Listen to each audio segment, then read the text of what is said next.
자, 서울 수도권 지역의 사회적 이슈에 대해 알아보는 화요일 아침 반찬 시작하겠습니다. 요즘 강남에서는 택시 기능을 하는 버스인 콜버스가 시범 운행되고 있습니다. 하지만 승객을 빼앗길 것을 우려한 택시업계는 정부의 규제를 요구하는 등 반발하고 있습니다. 이에 서울시는 콜버스 운행이 기존 법령에 저촉되는지 국토교통부에 해석을 요청했습니다. 네, 오늘의 아침 반찬 두 분 모시고 심야 콜버스 논란에 대해서 말씀 나눠보도록 하겠습니다. 전계환 시사평론가, 손수호 변호사 나오셨습니다. 어서 오세요. 네, 안녕하세요. 안녕하십니까. 네, 안녕하세요. 자, 먼저 강남에서 운영되고 있는 심야 콜버스 어떤 버스인지 설명 부탁드립니다. 이제 카카오 택시로 생각하시면 될 것 같고요. 예. 이제 심야 시간대 강남이나 서울 주요 도심에서 택시를 이용해 본 분들 다 아실 텐데요. 뭐 굉장히 택시 잡기 어렵지 않습니까? 그래서 낮 시간에 이제 그 활용했던 전체 버스를 야간 시간, 특히 이제 밤 10시부터 새벽 4시까지 사실상 택시로 활용하면서 이용자가 자신의 출발 지점과 도착 지점을 입력하면 그 전체 버스가 택시처럼 자유롭게 이동하면서 승객을 태우고 원하는 지점, 즉 버스 정류장에 최종적으로 하차시켜주는 이런 이제 서비스고요. 네. 그 콜버스랩이 이제 개발한 콜버스인데요. 아직까지 이제 법률적으로 이것이 어떻게 될 것인지 조금의 논란은 있는 상태입니다. 예. 그렇군요. 일단 시민의 한 사람으로서 좀 편리하고 안전한 서비스가 아닐까 이런 생각이 드는데 심야 시간대에 사실 강남에서 택시 잡기가 정말 힘들잖아요. 시민들의 반응은 어떤가요? 일단은 대부분 긍정적인 반응을 보이고 있는 것으로 지금 평가가 되고 있습니다. 네. 아직 그 실제로 다운로드를 받아서 설치한 그런 그 시민들이 4천여 명밖에 안 되고요. 예. 실제로도 그 하루에 뭐 수십 명 정도가 이용하고 있지만 그동안 야간에 특히 그 이제 그 연말 연시라든지 이런 그 회식 후에 택시 잡기 굉장히 힘들거든요. 네. 그럴 때 이제 그 여러 번 이제 그 곤란을 겪었던 그런 그 승객들의 경우에는 굉장히 좋은 서비스다. 앞으로 좀 더 많이 좀 이제 확장됐으면 좋겠다라는 그런 견해를 보이고 있습니다. 하지만 또 반대되는 측면도 있죠. 이제 그 경쟁 관계가 될 수도 있는 택시 업계에서는 굉장히 문제를 제기하고 있는데요. 네. 실제로 실제로 서울시 개인 택시 조합도 서울시에 단속을 요청하는 공문을 보냈고 그에 따라서 서울시가 국토교통부에 결국은 그 공문을 보내서 과연 이게 합법적이냐 불법이냐 여부를 이제 질의했거든요. 예. 거기에 따라서 이제 그 결국은 이 업체의 어떤 그 영업이 과연 계속해서 이루어질 수 있을지 아니면 제재가 이루어질지 여부가 결정될 것으로 보입니다. 네, 그렇군요. 그러니까 일단 서울시에서 국토교통부에 공문을 보내서 이 심야 콜버스가 불법이냐 합법이냐 어떻게 좀 판단을 해달라 했는데 국토교통부 어떤 입장인가요? 뭐 국토부는 일단 신중하게 고민하는 것 같습니다. 네. 당장 이제 법적 근거가 없으니까 이것을 합법으로 봐야 할지 또는 불법으로 봐야 할지 좀 애매하네요. 복잡한 문제가 있죠. 예. 이제 예를 들면 우리가 전체 버스라는 것은 단체가 계약을 통해서 그 소위 말하는 n분의 1, 즉 각자 정해진 비용을 부담하면서 전체 계약을 통해서 원하는 지역으로 고정돼서 이동하지 않습니까? 근데 이 경우에는 전체 버스로 보기도 어렵다. 그렇다고 해서 한정 버스, 특수한 목적을 가지고 이동하는 버스라고도 보기가 어렵기 때문에 이 경우 영업을 허용해 줘야 될 것인지 말 것인지 굉장히 좀 복잡한 문제가 있고요. 최근까지 이제 우버 택시라고 있지 않았습니까? 네. 개인이 갖고 있는 자가용으로 택시 영업을 할 경우 이것은 택시 운송사업법상 명확하게 위법이라고 규정이 되어 있지만 이같이 콜버스의 경우에는 어떻게 결론을 내릴지는 좀 더 두고 봐야 할 것 같고요. 네. 무엇보다도 국토부의 고민은 당장 시민들이 불편한 상황에서 이것을 보완해 줄 수 있는 하나의 방안이 나왔는데 이것을 어떻게 결론을 내릴지 신중하게 고민을 하고 있는 것 같습니다. 네. 그러면 이제 콜버스를 개발하고 운영하는 회사 측도 입장이 있을 텐데 그쪽에서는 아마도 합법적인 교통 서비스로 주장을 하겠죠? 네, 그렇습니다. 우선 그 이 새로운 버스가 그 시스템이 나온 이유가 결국은 그 이제 그 새로운 요즘에 각광을 받고 있는 그런 공유 경제의 새로운 모델 아니냐라고 하면서 결국은 시민들에게 도움이 되는 것이기 때문에 합법적으로 이제 인정돼야 된다라는 주장을 하고 있고요. 네. 또한 뭐 이제 관광을 가거나 뭐 단풍놀이 아니면 뭐 이제 결혼식 갈 때도 버스를 빌려서 가지 않습니까? 전세 버스. 이거는 전세 버스 계약을 실제로 이용자와 그 버스를 운행하는 사람 사이에서 하는 것이고 단지 그 회사는 연결만 해주는 것이다. 요금을 대신 전달해줄 뿐이다라고 함으로써 현행 그런 규제를 결국은 그 어기지 않고 회피할 수 있다라고 주장을 합니다만 법적인 뭐 그런 검토는 좀 더 신중히 있어야 될 것 같고요.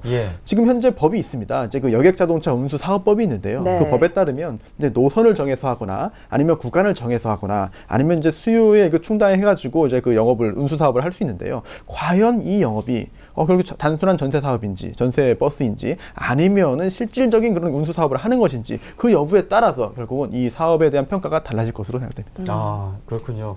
그러면 심야 콜버스 운행 두 분은 어떤 식으로 해결이 돼야 된다고 보시는지 정기한 시사평론가부터 대답해 주세요. 뭐 시민 불편이 가장 중요한 문제죠. 시민의 편의성을 좀 도모할 수 있는 방법이 있다면 예. 이제 법적 제도적 장치를 마련해서 이것들을 좀 합법적으로 해줘야 될 필요가 있고요. 네. 이제 그럴 경우에 택시와 같은 이해 당사자가 자신에게 불이익이 생긴다. 그럼 이 부분은 좀 어떻게 해결할 것인지 이제 방법을 우선적으로 저는 검토해야 될 것 같고요. 네. 예를 들자면 그 휴무하고 있는 택시가 그 시간대에는 특별한 표시판을 통해서 영업을 하도록 서울시가 허용을 해준다든지 또는 지금 야간 시간대에는 1인 승차 요금과 같은 제도를 도입해서 택시기사가 장거리만 운행하고 단거리는 사실상 기피하고 있지 않습니까? 네. 그것이 자신의 이제 소득과 관련된 부분이니 이런 부분에서 현재 종사하고 있는 택시 종사자들에게 뭔가 인센티브와 혜택을 좀 줄 수 있는 방안을 마련해서 현재 시민들이 겪고 있는 불편들을 좀 해소할 수 있는 방안을 1차적으로 찾아야 할 것이고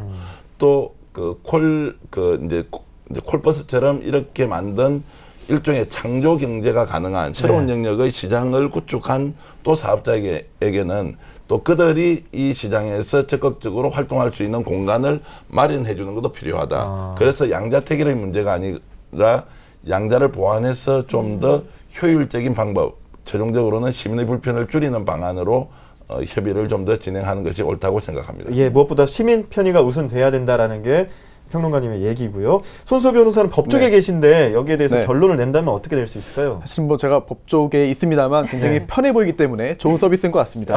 예. 하지만 지금 이제 그 운수사업법이나 관련 법령들이 이제 마구잡이로 이제 이런 영업을 할 수 있도록 풀어주지 않고 네. 어떠한 그 면허나 등록 관련해 가지고 이제 그 요건을 두고 철저히 관리를 하고 있는 이유가 있는데요. 이런 그 심야 시간에 이제 그 운송을 담당하는 그런 그 업체의 경우에 이제 난립해 가지고 관리가 이루어지지 않는다고 한다면 오히려 시민이 편리한 것보다 좀 더 위험에 빠질 가능성이 높습니다. 네. 그렇기 때문에 이제 그 정부라든지 이런 그 지자체에서 관리를 하는 것인데요. 그렇다면 이 경우에도 과연 그 정부가 손을 놓고 과연 놔두는 것이 시민에게 이익이냐? 아니면 철저한 관리를 통해서 시민들이 안전하게 이용할 수 있도록 해주는 것이 첫 번째고 그 다음에 그 이용 횟수라든지 방법이라든지 아니면 이용 수단의 그런 확장을 통해서 시민의 편리성을 추구하는 것이 그 다음 문제냐 등등에 같이 판단을 좀 해야 되는데요. 이용 시간대라든지 아니면 여러 명이 같이 이용한다는 그런 버스라는 측면을 볼 때 약간 좀 관리를 너무 소홀히 하면 안 될 것 같습니다. 따라서 이용을 하게 되는 그런 시민, 특히나 서울 시민들의 그런 이익을 그 기준으로 해서 과연 이렇게 풀어주는 것이 이득인지 아니면 적정한 수준에서 관리를 하는 것이 이득인지 이걸 따져서 봐야 될 텐데 결국은 관리가 어느 정도는 들어가야 될 것으로 보이고요. 네. 그 필요한 수준 또한 적정한 수준이 어디인지는 시민들의 공감대를 얻은 후에 법제화를 해야만 할 것으로 보입니다. 네. 예.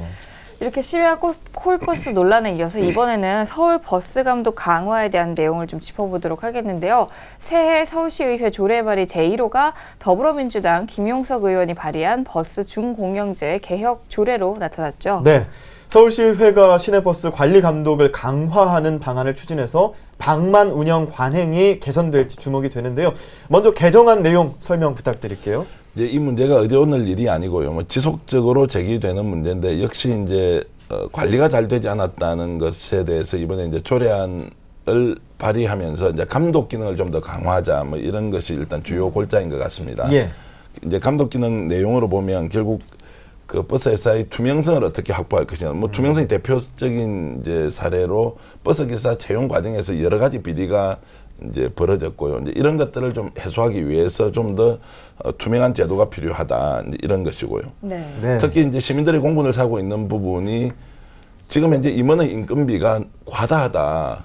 이제 정확하게 좀 조사를 해봐야 되겠지만 지금 보도의 내용을 보면 특정 회사의 임원 인건비가 5억 원이 넘는다. 연봉이. 과연 이것이 어떻게 책정될 수 있었던지 알 수 없지만 어쨌든 이런 과다한 인건비 책정의 기준은 무엇이며 그 기준이 과연 경영의 성과로 나타난 것이냐 아니면 시민의 혈세로 지원한 내용을 정말 막무가내식으로 그 버스 경영자 또는 임원들이 착복한 것이냐 이제 이런 부분에 대해서 심각한 문제 제기가 있으니까 네. 이런 부분에서도 버스 사업자들의 의견을 존중하되 이제 민간 기업이니까 그럴 수밖에 없지 않습니까? 네. 그러나 특정 기관에서 회계 감사를 의무화하고 그 회계 감사 결과에 대해서 시가 민간 합동으로 다시 한 번 더 점검을 하면서 네. 투명성을 좀 높이는 방안들을 만들어야 한다. 이제 이렇게 이제 지금 현재 조례안이 마련되고 있는 것 같습니다. 네. 예. 이 시내버스 운영 체제는 이명박 전 시장 때 2004년 7월 준공영제로 전환이 됐죠. 이후에 버스회사 수입이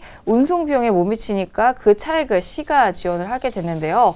적자를 내면서도 이제 버스회사 임원들이 고액의 연봉을 받은 것으로 이렇게 나타나고 있다고요. 네, 그렇습니다. 이제 그 준공영제 이후 이제 10년 정도가 좀 이제 약간 넘게 지난 것으로 보이는데요. 예. 그동안 이제 그 지원된 재정 지원금이 무려 2조 3천억 원이라고 합니다. 굉장히 큰 규모가 지원됐는데요. 그 이유는 바로 이제 그 실제로 버스 회사의 운영이 시원치 않았다, 적자였다, 네. 였기 때문인데 특히나 이제 서울시에 있는 66개의 그 시내버스 운송업체 중에 한 군데를 제외한 나머지 업체가 모두 다 운송 투지가 적자였습니다. 즉 손해를 봤는데요. 예. 그렇기 때문에 이제 그 수조 원의 그런 그 혈세가 버스 회사로 지원이 된 거죠. 근데 그럼에도 불구하고 임원 중에 전원이 이제 그 억대 연봉을 받는 회사가 무려 8개 회사였는데요. 네. 즉 이제 그 적어도 7개 회사 이상은 손해를 보면서도 임원들이 전부 다 억대 연봉을 받았다고 이제 해석이 되는 상황입니다. 예. 네, 더군다나 이제 그 준공영제 실시 전후의 그 시내버스 이제 그 인건비를 이제 그 좀 비교를 해봤는데요. 예. 뭐 정비직이나 관리직들의 노동자들은 이제 그 인상률이 뭐 이제 그렇게 높진 않습니다. 예. 네. 54%, 네. 47% 이러네요. 네, 하지만 이제 임원들의 경우에는 그보다 훨씬 높았는데요. 예. 결국 인상률이 그동안 123%에 달한다는 통계가 나올 정도로 실제로 그런 그 정말 시민들을 위해서 정말 그 일선에서 일하는 그런 정비직, 관리직 그런 노동자들보다 오히려 임원들의 경우에는 너무나 높은 그런 임금 상승률을 보이고 있다라는 네. 점을 볼 때 과연 이것이 그동안 그 재정 지원금이 제대로 쓰이고 있는지 또한 재정 지원금의 그런 그 목적이 달성되고 있는지 이 부분에 대한 의문이 지금 제기되고 있습니다. 예. 지금 보니까 118이라는 수치가 어떤 수치냐, 뭐 화면 보신 분들 잘 이해가 안 되실 텐데 임원분들은 1억 1,800만 원 정도의 평균 연봉을 받고 있다고 하고요. 네, 회사가 이렇게 적자 투성인데도 이렇게 임원들은 자신들의 배만 불린 꼴이 되고 있는데 준공영제가 무엇인지 잘 그 이해가 안 가시는 분들을 위해서 설명을 드리자면 민간 버스 회사에다가 서울시에서 공공에서 이 적자에 대한 보전을 해주고 거기에 대한 그 운영이나 관리를 서울시가 공공에서 어느 정도 보완을 한다라는 건데 이런 손실을 시민의 세금으로 메우다 보니까 이번에 드러난 사업주의 부도덕, 그 도덕적 해이 이런 문제가 발생하는 거 아닐까 하는 우려가 있습니다. 뭐 심각하죠. 이제 이 도덕적 해이 문제를 바로잡아야 하는 게 있고요. 이제 그 전에 예. 조금 전에 앵커께서 말씀하셨던 내용에 조금 부과를 하자면 그럼 예. 왜 그러면 적자를 시에서 보전을 해주느냐 시민 세금으로 결국 이제 버스 요금을 시민들이 시장 원리에 의해서 너무 많이 올리면 시민의 부담이 커지니까 그 부담이 커지는 것들을 버스 회사가 요금 인상으로 계속 요구를 하니까 네. 요금 인상을 자제하는 대신 당신들에게 필요한 일정한 이제 적자분을 시 예산으로 보전을 해주겠다. 뭐 이제 이런 것 때문에 준공영제가 이제 시작된 것이지 않습니까? 예. 그런데 이제 준공영제가 되다 보니까 이 버스 운송 사업자는 자신이 버스 운송을 통한 그 경영의 그 이제 경쟁, 그다음에 그 효율성 이런 것보다는 어쨌든 시 예산으로 충분히 그 적자가 보전이 되기 때문에 나머지 전체 금액에 대한 것들을 자신의 급여로 충분히 가져가는 이제 이런 그 불합리한 사례들을 만들면서 지금 현재 문제가 이제 심각해지고 네. 있고요. 특히 이제 이런 문제에 대해서 과연 서울시가 제대로 감시 감독을 했느냐. 저는 이런 부분에서 버스 운송 사업자들이 갖고 있는 자기 사업의 특성에 맞게 아마 서울시 교통정책을 펴는 당국과 긴밀한 협조 관계를 유지하고 있었을 것이다. 그리고 특정 한 회사가 아니고 이렇게 대다수 회사가 고액 연봉을 받아가는 상황이라면 서울시의 일정한 묵인 아래에서 이루어졌을 가능성이 있고 예. 또 이것을 적발하더라도 실질적으로 민간기업이라는 이름 때문에 서울시가 제재할 수 있는 방법도 없었다. 네. 그렇기 때문에 이번에 이 문제를 제대로 다루기 위해서는 그런 유착관계부터 제도적으로 막을 수 있는 방안들을 명확하게 내놓고 이 내용을 시민들한테 소상히 밝히면서 민간 영역에서 자기들이 갖고 있는 자기 경쟁력의 영역은 어디까지이며 공공에서 재정적으로 지원하는 부분에서 시민의 권리로서 또 확보돼야 할 공공성은 무엇인지를 명확하게 구분하고 관리할 필요가 있다고 생각합니다. 네. 예. 이렇게 상황이 이렇다 보니까 김용석 의원이 발의한 버스 준공영제 개혁 조례안에 좀 기대를 거둔 분들이 많은데요. 조례안이 서울시의회 본회의를 통과할 수 있을까요? 일단 뭐 본회의 통과 여부는 이제 그 서울시 의원들의 의석 분포라든지 그런 거에 따라서 충분히 뭐 가능성이 있어 보입니다만 네. 중요한 부분은 이제 그 이 조례 개정안이 통과된다고 했을 때 과연 실효성이 있느냐 여부가 되겠습니다. 왜냐하면 그 내용 자체가 뭐 권고한다라든지 뭐 그런 내용들이 많이 들어있기 때문에 예. 과연 실효성이 있겠느냐 여부의 그런 그 문제가 제기될 수 있겠고요. 또한 두 번째로는 통과된다 하더라도 과연 법적으로 이게 허용되는가, 법적으로 문제가 없는가 이 부분도 짚어봐야 되겠습니다. 네. 우선 첫 번째로는 이런 그 시민 또는 국민의 어떤 그 권리를 이제 그 제한하고 의무를 부과하는 경우에는 과연 이게 그 법률로서 해야 되는데 조례로서 가능한지 여부에 대한 의문이 제기될 수 있겠고요. 네. 또한 두 번째로는 그 버스 이제 결국은 지원금이 지급되기 때문에 그 공적인 요소가 있습니다. 하지만 근본적으로는 이제 버스 회사가 자기 사업을 하는 그런 자영업자거든요. 네. 사적인 영역에 과연 그 공적인 게 어느까지 개입할 수 있느냐. 특히나 뭐 이런 조례가 이제 시행된다면은 뭐 국민의 어떤 그 권리를 제한하기 때문에 뭐 직업 선택의 자유, 경제 활동의 자유, 아니면 뭐 이제 여러 가지 재산권 침해 등등의 그런 헌법적인 문제도 그 대두될 수 있기 때문에 네. 법률적인 그런 면밀한 검토가 필요할 것이다라고 생각이 되고요. 하지만 실제로 이러한 그 조례 개정안까지 나올 정도로 문제가 된 이유 자체가 결국은 그 재정 지원금을 받음에도 불구하고 또한 여러 가지 그런 그 경영상의 개선 작업을 제대로 하지 않고 계속 여기에 그 지원금에 그런 의존하면서 자생력을 키우지 않은 그런 그 시내버스 업계의 그런 고질적인 문제점이 있거든요. 네. 예. 따라서 이번 그 조례 개정안 자체의 어떤 그 취지는 굉장히 그 공감하는 부분이 있기 때문에 뭐 다른 더 좋은 수단이나 아니면 또 이외의 기타 그런 그 방법을 통해서 시내버스 업계의 그동안의 문제점을 고치기 위한 그런 시도는 서울시 이외뿐만 아니라 서울시에서도 계속 할 필요가 있지 않을까라고 생각이 됩니다. 네. 예. 서울시는 관리 감독을 강화해야 하고 경영 부실을 초래한 사업자들에게 대해서는 엄중한 책임을 물어야 할 것으로 보이는데요. 임원들의 평균 연봉이 1억이 넘습니다. 서울시는 지난해 운영 적자를 이유로 시내버스 요금을 올렸는데요. 결국에는 서민 주머니를 털어서 남 좋은 일만 시키는 거 아닌가 하는 원성을 피할 수가 없습니다. 서울 시내버스 방만 경영 막기 위해서 어떤 조치들 필요할까요? 이제 감시 감독을 강화한다고 해서 저는 뭐 이 문제가 근원적으로 해결된다고 보지 않고요. 네. 저는 그 임원들의 고액 연봉에 대해서 야 도덕적으로 이렇게 하지 말라고 또 훈계를 했어도 저는 안 된다고 생각하고요. 무엇보다도 지금 시내버스 운영 체계에 대한 시장 좀 원리를 도입할 필요가 있다. 즉 경쟁을 좀 해야 한다는 것인데요. 예. 예를 들어서 특정한 노선에 대해서는 좀 노선 입찰제 이런 것들을 통해서 지금 한 66개의 업체가 있습니다. 이 중에서 누가 가장 잘 운행하고 적정 비용으로 할 것인지에 대해서 좀 경쟁 방식을 도입해야 할 필요가 있고요. 예.